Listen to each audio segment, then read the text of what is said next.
My brother-in-law refused to acknowledge my daughter at family events. The first time Derek did it, I thought it was an accident. We were at his house for Easter, the whole family gathered in his pristine backyard with the catered buffet and the professionally decorated egg hunt. Maya was 3 years old, wearing the pink bunny dress my mother had bought her. She toddled up to Derek with a plastic egg clutched in her tiny fist, wanting to show him her treasure. He looked right through her, not past her, through her, like she was made of glass. Then he turned to his son Connor and swept him up, praising the boy's egg collection with exaggerated enthusiasm. Maya stood there confused, her little arm still extended, until my wife Natalie scooped her up and carried her away. I told myself he hadn't seen her. Derek was busy hosting, distracted by 100 things, but something in my gut twisted. The way he'd positioned his body, angling away from Maya before she even reached him, felt deliberate. Natalie laughed it off when I mentioned it later that night. "You're being paranoid, Tom." He probably didn't notice her with all the kids running around, but I'd seen his eyes. He'd noticed. The pattern continued. Memorial Day barbecue at my parents' house. Derek brought gifts for every kid except Maya. Connor got a new baseball glove. Our niece Emma got an art set. Maya got nothing. When she asked why Uncle Derek didn't bring her a present, Natalie told her some people forget sometimes. But Derek hadn't forgotten. He'd carefully selected age-appropriate gifts for 6 children and excluded one. 4th of July, same story. Derek organized a kiddie pool party in his yard and delegated supervision duties to every adult except me, making a point of saying he needed people he could trust to watch the children carefully. The implication hung in the air. Maya played alone in the shallow end, while Connor and the other kids splashed in the deep section under Derek's watchful eye. I stood at the edge, jaw clenched, watching my daughter's isolated figure. She was 4 by then, old enough to understand she was being left out. When I confronted Derek directly, he smiled that corporate VP smile and said I was being sensitive. "Maybe you should worry less about perceived slights and more about actually parenting, Tom." Natalie pulled me away before I could respond, hissing that I was making a scene. Thanksgiving was worse. Derek's parents hosted at their estate in Westchester, the kind of old money house where every room tells you your place in the hierarchy. Dinner was a formal affair with assigned seating. Maya ended up at the kids' table in the adjacent room, while Connor, 6 months younger, sat at the main table between Derek and his wife Vanessa. Because Connor can handle formal dining, Derek explained when I questioned it. I watched through the doorway as Maya ate her turkey alone, the other children at her table being too young to converse. She kept looking toward us, seeking connection. Natalie touched my arm gently, a warning pressure. "Let it go," her touch said. But I couldn't. After dinner, Derek gathered everyone for the family photo, the annual portrait that hung in the hallway documenting generations. He arranged people carefully, positioning his father in the center, then building outward in order of importance. When it came to the children, he placed Connor in the front row. Maya tried to squeeze in next to him, and Derek physically moved her back, saying the photo needed balance. She ended up in the rear corner, partially obscured by my mother. In the final image, you could barely see her face. Christmas Eve brought the breaking point. We gathered at Derek and Vanessa's house for the traditional celebration. Their home looked like a magazine spread, every detail coordinated. The tree was 12 feet tall, covered in designer ornaments, presents spilled out beneath it, wrapped in matching paper. Connor ran to the tree immediately, and Derek encouraged him to open gifts early, indulging every whim. Maya approached tentatively, and I saw her spot a small box with her name. She reached for it, and Derek's voice cut across the room. "That's not yours." Maya froze, her hand inches from the package. "But it has my name," she said in her small voice. Derek strode over and picked up the box, examining the tag with theatrical surprise. "Oh, that's from your grandmother, not from this household. We keep those separate." He moved the box to a side table, away from the tree. Maya's lip trembled, but she didn't cry. That broke my heart more than tears would have. She was learning to expect rejection. I found Natalie in the kitchen helping Vanessa with dinner preparations. "We need to talk about your brother." Natalie's expression shuddered. "Not now, Tom." "Yes, now. He's deliberately excluding Maya, and you know it." Natalie set down the wine glass she'd been holding and looked at me with something I couldn't quite read. "Derek has his reasons." I waited for her to elaborate, but she didn't. The phrase hung between us, loaded with implications. What reasons could possibly justify treating a child like she's invisible? Natalie glanced toward the doorway, ensuring we were alone. "He doesn't think she's yours." The words landed like a physical blow. I stared at my wife, trying to process what she'd just said. "What?" "Keep your voice down." Natalie moved closer, speaking in an urgent whisper. "When I was pregnant, I had some complications. I had to stay with Derek and Vanessa for a few weeks while you were traveling for work. Remember? You were in Singapore for that month." I nodded slowly. It had been early in the pregnancy, maybe 6 weeks along. The Singapore project had been crucial for my career, a make-or-break promotion opportunity. Natalie had insisted I go despite her morning sickness. Derek apparently got it in his head that something happened between me and Vanessa during that time, Natalie continued. It's ridiculous, but he's convinced himself. So he thinks Maya is Vanessa's daughter? I said it too loud, and Natalie flinched. That's insane, I continued. Quieter now. We did IVF. There are medical records, genetic screening. Natalie looked uncomfortable. I know, but Derek doesn't trust any of that. He thinks records can be falsified. Ever since Maya was born, he's been cold toward her. I've tried to talk to him, but he won't listen. The revelation should have explained everything, but instead it opened new questions. Why hadn't Natalie told me this years ago? Why had she tolerated her brother's delusion for so long? And most troubling, why did she look guilty rather than indignant? If Derek's suspicions were baseless, she should be angry on Maya's behalf, demanding he apologize or accept reality. Instead, she looked like someone caught in a lie. I need air, I said, and walked out before she could respond. Outside, the December cold bit through my shirt, but I welcomed it. My mind raced through memories, searching for evidence. Maya had my eyes, my stubborn chin. She had Natalie's smile, her delicate hands. The IVF process had been documented every step. We'd even done genetic testing to screen for hereditary conditions. There was no question of Maya's parentage, unless there was. I stood in Derek's driveway, snow beginning to fall, and felt my certainty crack. Natalie had been staying with Derek and Vanessa during early pregnancy. I'd been on the other side of the world, unreachable for hours at a time due to time zones. The IVF clinic we'd used was affiliated with the hospital where Vanessa worked as an administrator. Too many coincidences. I pulled out my phone and searched for the name of our fertility doctor. Dr. Raymond Chen had been highly recommended, experienced, professional. He'd guided us through 2 failed rounds before the third one took. I found his clinic's website and started reading reviews, looking for anything suspicious. Most were positive, glowing testimonials from grateful parents. But buried in the third page of results, I found a complaint filed with the medical board 3 years ago. A couple claimed Dr. Chen had used the wrong sperm sample in their IVF procedure, resulting in a child who was genetically unrelated to the intended father. The complaint had been dismissed due to lack of evidence, but the allegation existed. My hands shook as I took screenshots. The couple's names were redacted, but the date aligned with Maya's conception. I went back inside, walking past the Christmas celebration into Derek's home office. I needed privacy to think. Derek found me there 20 minutes later. I'd been staring at my phone, reading everything I could find about IVF mix-ups and paternity questions. He closed the door behind him with careful precision. Looking for answers? His voice was calm, almost sympathetic. You need to explain what's going on, I said. Derek sat in his leather chair, the one positioned to establish dominance during business meetings. Have you considered that Natalie's been lying to you? I wanted to punch him, but I forced myself to stay controlled. Lying about what? Derek leaned back, fingers steepled. About whose daughter Maya really is. Before you get violent, I hired a private investigator 2 years ago. I wanted to be sure before I said anything. He pulled a folder from his desk drawer and slid it across to me. Inside were photographs, documents, what looked like surveillance reports. My stomach dropped as I flipped through them. Photos of Natalie meeting with Dr. Chen outside his clinic, dated 6 months before Maya's birth. Hotel receipts showing she'd stayed at the Radisson downtown on 3 occasions during my Singapore trip, the same hotel where Dr. Chen apparently kept a room for afternoon appointments. Cell phone records showing dozens of calls between Natalie and Dr. Chen during that period, including several late-night conversations. The evidence was damning, but it proved an affair, not paternity fraud. I looked up at Derek, confused about what he wanted me to see. Keep reading, he said quietly. The next section contained medical documents that looked official, but had clearly been obtained illegally. IVF procedure notes from our clinic, with handwritten notations in the margins. Next to my donor sample ID, someone had written substitution requested and initialed it. The date was the day of Maya's conception procedure. Below that was a genetic test result I'd never seen before. It compared Maya's DNA to mine. 0 paternity probability. She wasn't my biological daughter. The room spun. I gripped the desk edge, trying to breathe.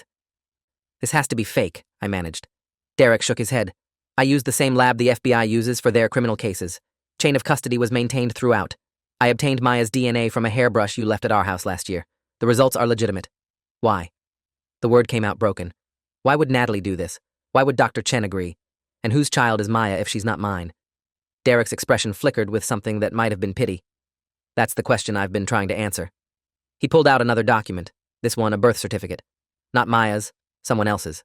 Connor's. My son was born 3 months after Maya. The genetic testing for him came back unusual. Derek's voice had gone flat, emotionless. Vanessa and I used IVF too, after years of trying naturally. Same clinic, same doctor. When Connor was born, he had this birthmark, high on his left shoulder blade, star-shaped, distinctive. Vanessa doesn't have any birthmarks. Neither do I. But you do. I touched my left shoulder reflexively, feeling the raised, star-shaped mark through my shirt. I'd had it since birth, thought nothing of it. My father had an identical one, genetic trait passed down. Derek slid one more photograph across the desk. It showed Connor at the beach, shirtless, the same birthmark clearly visible on his small shoulder. The resemblance hit me like a freight train. Connor had my build, my coloring, my facial structure. I'd never noticed because, why would I? He was my nephew. Of course we shared some family features. Except we weren't related through blood. Derek and I were connected only through marriage. If Connor had my birthmark, my features, if genetic testing showed anomalies, then Connor wasn't Derek's son. He was mine. I tested him 6 months ago, Derek said. Full DNA panel. Connor is your biological child, Tom. 99.9% certainty, which means Maya is probably mine. The room felt airless, reality fracturing. I tried to piece together what this meant. Natalie and Vanessa had both been patients at the same clinic, both undergoing IVF around the same time. Dr. Chen had access to both samples, both procedures. Somehow, deliberately, or through catastrophic incompetence, he'd switched them. I'd been raising Derek's biological daughter while he raised mine. The affair, I said weakly. The hotel receipts. Derek's laugh was bitter. I don't think she was sleeping with Dr. Chen. I think she was paying him off. Those hotel meetings were probably where she delivered cash to keep him quiet about the switch. But why? Derek stood and walked to the window, looking out at the Christmas scene. His picture-perfect house, his perfect family, all built on lies. Because Vanessa and I have the Carmichael inheritance. Our parents set up a trust 30 years ago, $20 million to be distributed among grandchildren who carry Carmichael blood. Connor gets it, Emma gets it. If Maya had been recognized as my biological daughter, she'd have gotten a share. But Natalie knew. Somehow she knew about the switch. Maybe Dr. Chen told her, maybe she figured it out. Either way, she decided to keep quiet and raise my daughter as yours, ensuring Maya got nothing while Connor inherited millions as my acknowledged son. The cruelty of it staggered me. Natalie had looked me in the eye for 5 years, watching me bond with a child who wasn't biologically mine, never saying a word. She'd let Derek treat Maya like she was invisible, knowing exactly why he couldn't acknowledge her.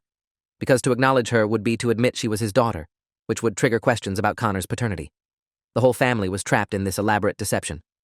But you've known for months, I said. Why are you telling me now? Derek turned back to me, and I saw real anguish in his face. Because Vanessa's been having chest pains. We thought it was stress, but yesterday they found a mass near her heart.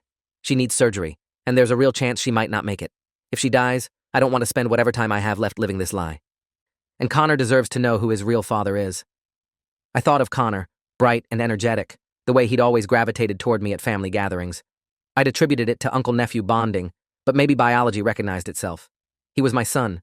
Maya was Derek's daughter, and our wives had conspired to hide the truth, probably with Dr. Chen's cooperation and financial incentive. What do we do? My voice sounded distant, like someone else was speaking. Derek picked up his phone. First, we confront them. Together. He texted something, and a moment later I heard Natalie's phone chime from the living room. Both of them, now. Derek's message was apparently to Vanessa too, because within minutes both women appeared in the office doorway. Natalie's face went pale when she saw the folder open on the desk. Vanessa looked resigned, like she'd been expecting this. Close the door, Derek said. Nobody leaves this room until we have the truth. Vanessa sat immediately, hands folded in her lap. Natalie remained standing, defiant. You had no right to investigate us. Derek's control finally snapped.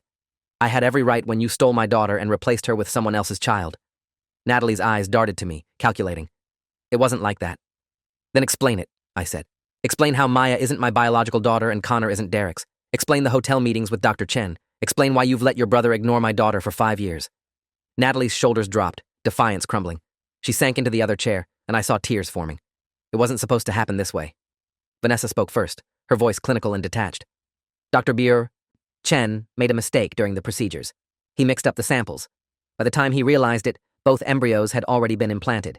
He came to us separately, told us what happened, offered to terminate and start over, but we were already attached to the pregnancies. We'd been trying for so long. So you decided to just pretend nothing was wrong? My voice rose despite my attempts at control. You were going to let us raise each other's biological children and never say anything? Natalie finally looked at me, tears streaming now. I thought it wouldn't matter. Biology isn't everything. You loved Maya from the moment she was born. She's your daughter in every way that counts. But she's not, is she? I countered. Because when inheritance and family legacy get involved, suddenly biology is all that matters.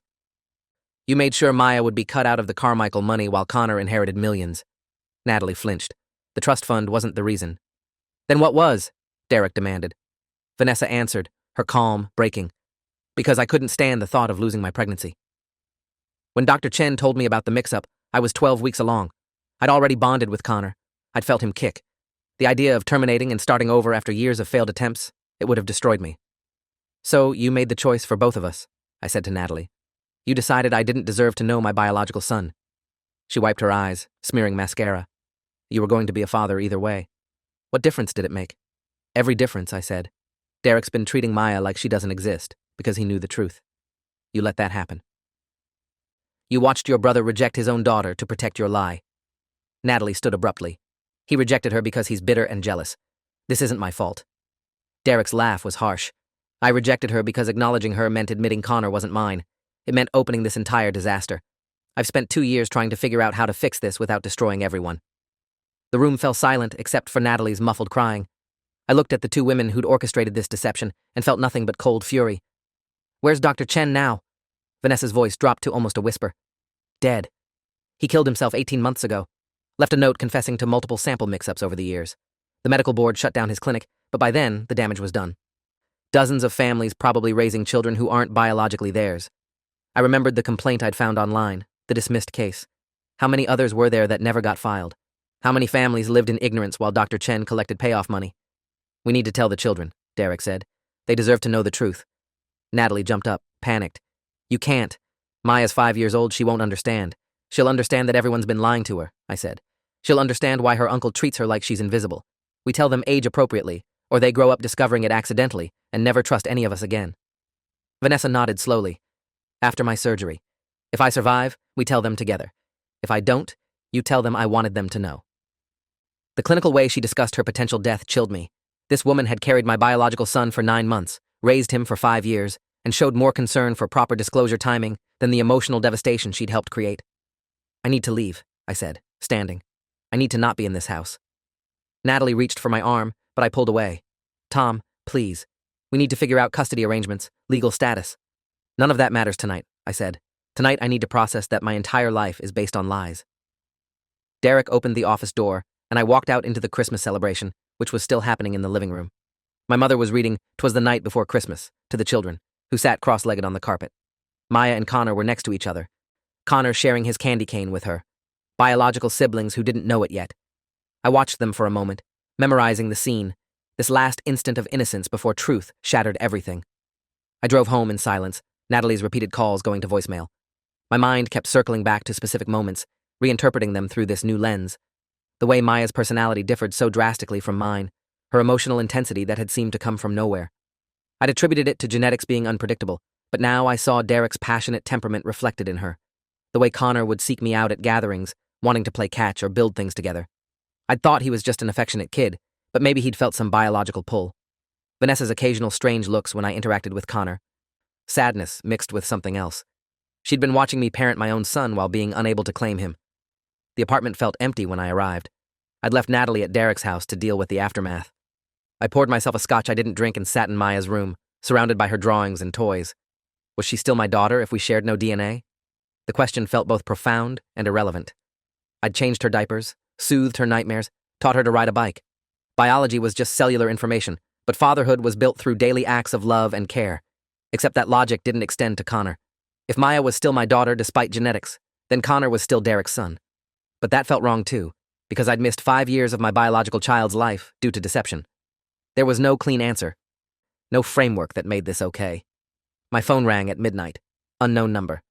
I almost didn't answer, but something made me pick up. Mr. Mitchell? A woman's voice, professional. This is attorney Linda Brennan from Evergreen Family Law. I represent Dr. Raymond Chen's estate. I understand you've recently become aware of issues regarding your daughter's conception. How did you know? I sat up straight, alert. The estate has been systematically identifying families affected by Dr. Chen's actions. We've discovered documentation suggesting your case may be part of a larger pattern of intentional genetic fraud. Dr. Chen kept detailed records, essentially insurance if anyone ever came after him legally. Those records indicate he was paid substantial sums by various parties to switch samples, select specific genetic material, or cover up mix-ups. In your case, there's a paper trail showing payments from Natalie Mitchell to Dr. Chen, beginning 3 months before your daughter's conception and continuing until his death. She paid him to switch the samples? My voice came out hoarse. According to the records, she approached him with the proposal. The documentation suggests she knew Vanessa was also undergoing IVF at the same clinic and specifically requested the samples be switched. The motivation appears related to a family trust that requires biological blood relation for inheritance. By ensuring her daughter carried her blood through her brother's genetics and simultaneously ensuring her brother raised your biological son, she positioned both children to potentially claim inheritance while you and Derek remained ignorant. The calculated cruelty of it stole my breath. Natalie hadn't just hidden a terrible accident. She'd engineered it deliberately, paying off a corrupt doctor to steal my genetic legacy and replace it with one that benefited her financially. How much did she pay? Over $300,000 in installments, Attorney Brennan replied. Dr. Chen documented every transaction, likely as leverage to prevent her from ever exposing him. The estate is offering you the opportunity to join a class action lawsuit against the clinic's insurance company and Dr. Chen's personal assets. Multiple families have already signed on. The man destroyed countless lives for profit. I need to think about it, I said. Of course. But Mr. Mitchell, you should know that your wife also signed a liability waiver with Dr. Chen, acknowledging the sample switch and agreeing not to pursue legal action in exchange for his silence. That document would likely complicate any divorce proceedings as it demonstrates premeditation and fraud. She sent contact information and ended the call. I sat in Maya's room until dawn, watching light gradually fill the space. Everything I'd built my adult life around was constructed on lies. My marriage, my family structure, my daughter's identity. Natalie had traded away my biological son like he was a commodity, valuing inheritance rights over truth. And she'd done it while I was on the other side of the world, working to build a better life for the family I thought we were creating. Natalie came home early morning, looking exhausted. I was still sitting in Maya's room. We need to talk about custody, she started. I held up my hand. I spoke with Dr. Chen's estate attorney last night. She told me everything. Natalie's face drained of color. Told you what? That you paid him $300,000 to switch our samples with Derek and Vanessa's. That you engineered this entire situation deliberately. That you signed a waiver acknowledging the fraud. Natalie collapsed against the doorframe. Tom, I can explain. You wanted Maya to be Derek's biological daughter so she'd qualify for the Carmichael Trust. You didn't care that it meant stealing my chance to raise my actual son. You didn't care that it meant Derek would reject Maya his entire life once he figured it out. You cared about money. That's not fair, Natalie said weakly. The trust was set up to benefit blood relatives. If Maya was your biological daughter, she'd get nothing. My family would exclude her. This way, she'd at least be eligible. She's not eligible because Derek knows the truth, I said. You accomplished nothing except fracturing two families and traumatizing a child who doesn't understand why her uncle hates her. And you made me raise another man's daughter while my actual son calls him daddy. Natalie slid down the wall, sitting on the floor. I thought I was protecting everyone. I thought if we never told, it would be fine. Both kids would have loving parents, and eventually they'd both inherit. No one would be hurt. Except Maya's been hurt every single day that Derek ignored her. Connor's been hurt growing up without his real father. Derek's been hurt believing his wife betrayed him, and I've been hurt living a complete lie. Natalie looked up at me with genuine confusion. But you love Maya. I saw it from the moment she was born. Would you really trade her for Connor if you could go back? The question struck deep. No, I wouldn't trade Maya. She was my daughter in every way that mattered beyond genetics. But that didn't excuse what Natalie had done. I would have wanted both of them. I would have wanted the truth so we could figure out the best path forward together. You took that choice away from me, from all of us. You played God with people's lives. Natalie pulled her knees to her chest, looking smaller than I'd ever seen her. Derek's going to sue me, isn't he? He's going to try to take Maya. We need to figure out legal custody before that happens. I thought about the folder Derek had shown me, the meticulous documentation. He'd been preparing for this confrontation for months. He had evidence of Natalie's fraud, proof of biological paternity, financial records of her payments. In court, he'd destroy her.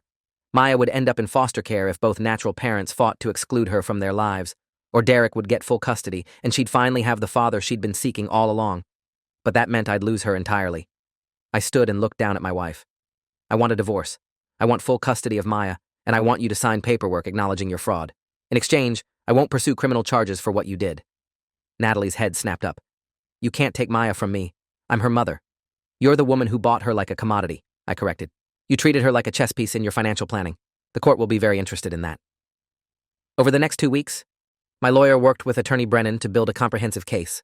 The documents from Dr. Chen's estate provided a roadmap of Natalie's deception. She'd approached him 9 months before conception, laying out her plan. She wanted to ensure that any child she bore would be genetically connected to the Carmichael bloodline through Derek, and she wanted Derek's child to be genetically mine, so I'd raise it without question. Dr. Chen had agreed for a substantial fee, seeing it as a victimless arrangement since both couples wanted children. The payments had been made through a shell company Natalie established, hiding them from our joint accounts. She'd liquidated her personal stock portfolio and taken money from her individual savings. I'd never noticed because I didn't monitor her separate finances, trusting her to manage her own inheritance money. The betrayal went deeper than I'd initially understood. She'd been planning this before we even started IVF, possibly from the moment she learned Derek and Vanessa were also pursuing fertility treatment. Derek filed for custody of Maya 3 days after Christmas. His legal team presented DNA evidence, testimony about Natalie's fraud, and documentation of Maya's obvious preference for him despite years of his coldness. They argued he'd been denying his biological daughter to protect his marriage and preserve the family peace, but now that the truth was exposed, he wanted to claim his parental rights. I filed a counter-motion for custody, presenting evidence of emotional abandonment and arguing that 5 years of established parenting superseded biological connection. My lawyer positioned me as the loving father who'd been defrauded but remained committed to Maya regardless of genetics. Natalie tried to fight both of us, hiring an expensive attorney who argued she'd acted in everyone's best interest and deserved to maintain custody. But her case crumbled when Attorney Brennan released Dr. Chen's files to the media. The story went national within hours. Corrupt fertility doctor paid to switch samples for inheritance scheme. The headlines were vicious. Our family became a spectacle, reporters camping outside our apartment building. Natalie's face appeared on news broadcasts as the mastermind behind genetic fraud.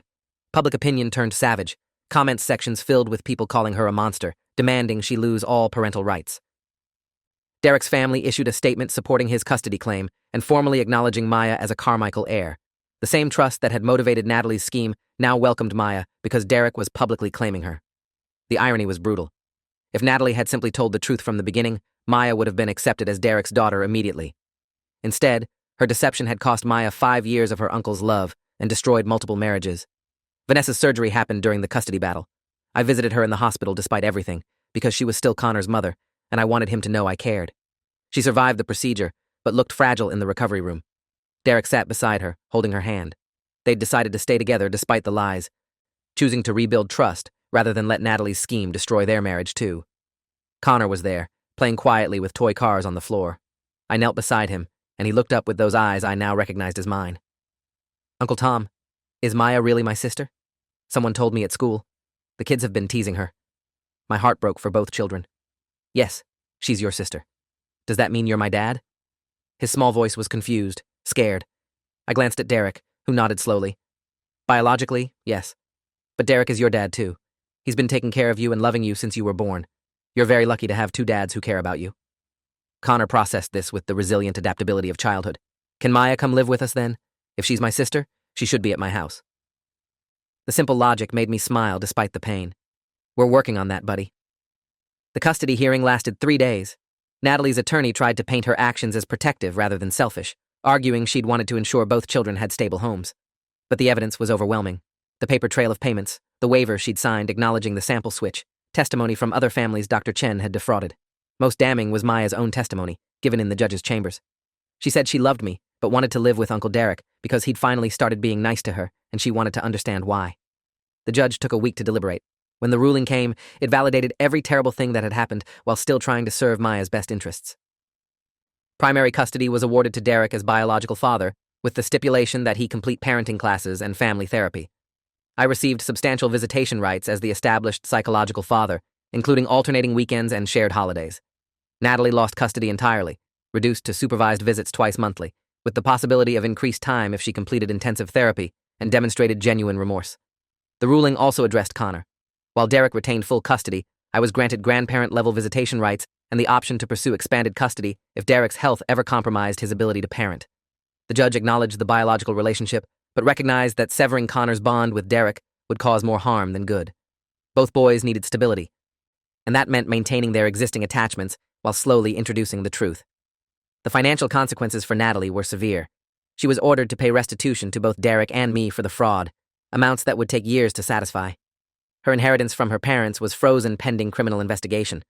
While the statute of limitations protected her from prosecution for fraud, the civil penalties were crushing. She'd destroyed her own life in her quest to control everyone else's. Maya moved into Derek's house a month later. I helped her pack her room, trying to make it an adventure rather than a loss. "You'll have your own room at Daddy Derek's house, and you'll still come stay with me lots of times." She hugged me tightly. "I don't understand why Mommy did bad things." "Sometimes grown-ups make mistakes trying to get what they want," I said, "but it doesn't change how much everyone loves you." The first weekend without her was agony. The apartment felt hollow, her absence a physical ache. But when she came back for her first visitation, she was animated and happy. Daddy Derek let me help make pancakes, and Connor and I built a blanket fort. The pieces were slowly reassembling into something new. 6 months after the custody ruling, Vanessa died. The heart condition returned aggressively, and despite another surgery, her body couldn't recover. Derek was devastated, suddenly a widowed single father of 2 children, one of whom wasn't biologically his. I stepped in immediately, taking Connor for extended visits to give Derek time to grieve. The boy and I developed routines, fishing trips, and science projects, building the relationship I'd missed for his first 5 years. He started calling me Dad Tom, an innocent compromise that acknowledged both fathers. Natalie spiraled after losing custody. She attempted reconciliation multiple times, showing up at Derek's house and demanding to see Maya. Police were called on 2 occasions. She entered court-mandated therapy but was non-compliant, refusing to accept responsibility. Her parents eventually cut contact, ashamed of what she'd done. She existed in a purgatory of her own creation, isolated from the family she'd tried to manipulate. Derek and I became unlikely allies, co-parenting Maya and sharing Connor's care. The trust fund that had started everything was split equally between both children, with Maya receiving her full share as Derek's acknowledged daughter. The money sat untouched in managed accounts, a reminder of how easily greed corrupted judgment. The media attention faded gradually, though our case became a landmark in fertility law. New regulations were passed requiring DNA verification at multiple stages of IVF procedures. Dr. Chen's victims formed a support group, dozens of families navigating the aftermath of his crimes. Some chose to maintain existing custody arrangements despite genetic revelations. Others, like us, restructured entirely. 3 years later, Maya asked the question I'd been dreading. Dad. Tom, if you're Connor's real dad and Daddy Derek is my real dad, does that mean my original mom lied about everything? We were in my apartment making dinner together. She was 8 now, old enough to understand complexity. I knelt to her eye level. Your mom made some very bad choices because she was scared and wanted things to be a certain way, but here's what matters. You are loved by so many people. Me, Daddy Derek, Connor, your grandparents. Nothing anyone did wrong changes how much we wanted you. She considered this with the seriousness she brought to everything. I'm glad I have you, even if we don't match DNA. DNA is just instructions for making your body, I said. Love is what makes a family. We match there. That night, after tucking her in, I stood in the doorway watching her sleep. This child who wasn't mine by blood, but was mine in every way that transcended biology. Natalie had tried to engineer a perfect outcome through deception and instead created chaos. But from that chaos came something she'd never intended. A family that chose each other deliberately, that valued truth over comfortable lies, that loved beyond genetic connection. The inheritance money meant nothing compared to that. Maya was my daughter, Connor was my son, and Derek was the brother I'd gained through tragedy. We'd all been victims of one woman's fraud, but we'd become survivors who refused to let her crimes define us. The ending wasn't what anyone had planned, but it was real, and it was ours. If you enjoyed this, you'll definitely want to see the next ones too. So subscribe now and let me know your take in the comments.